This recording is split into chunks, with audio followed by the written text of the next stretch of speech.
त्वं ब्रह्म सृष्टिकर्ता च त्वं विष्णुः परिपालकः त्वं शिवः शिवदोऽनन्तः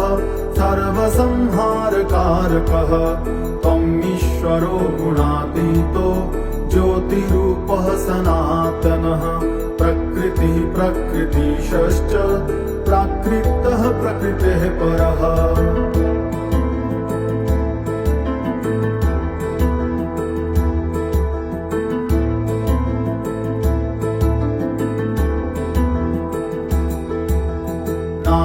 नानारूपविधाता त्वं भक्तानां ध्यानहेतवे येषु रूपेषु यत्प्रीति तद्रूपं बिभर्षि च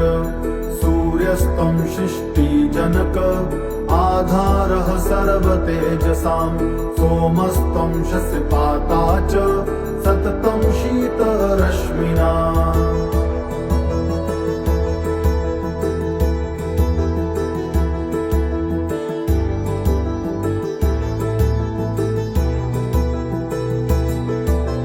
वायुस्तं वरुणस्तं च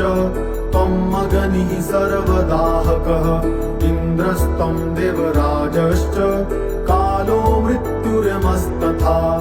मृत्युञ्जयो मृत्युः कालकालो यमान्तकः वेदस्तं वेदकर्ता च वेदाङ्गपारगः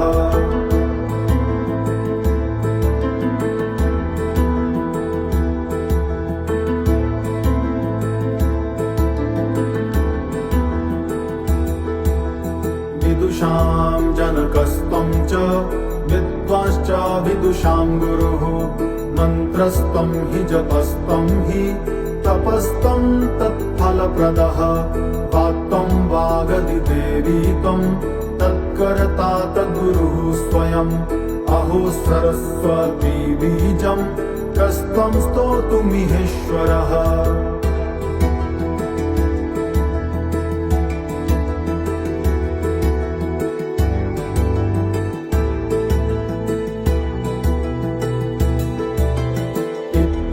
मुक्तशैलेन्द्र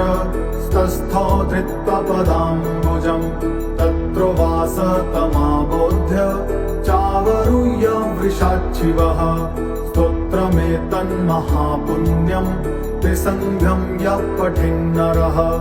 मुच्यते सर्वपापेभ्यो भयेभ्यश्च भवार्णवे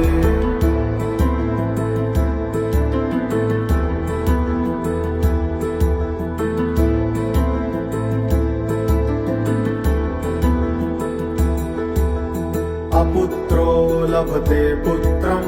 मासमेकं पठेद्यदि भार्याहीनो लभेत् भार्यां सुशीलां सुमनोहरां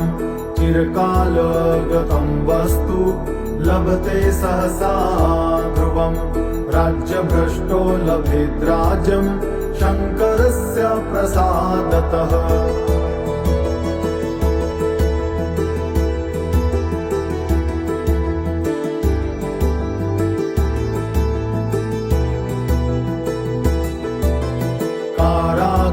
श्मशाने च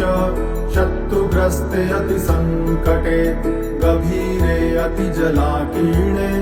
भग्नपोते विषादने रणमध्ये महाभीते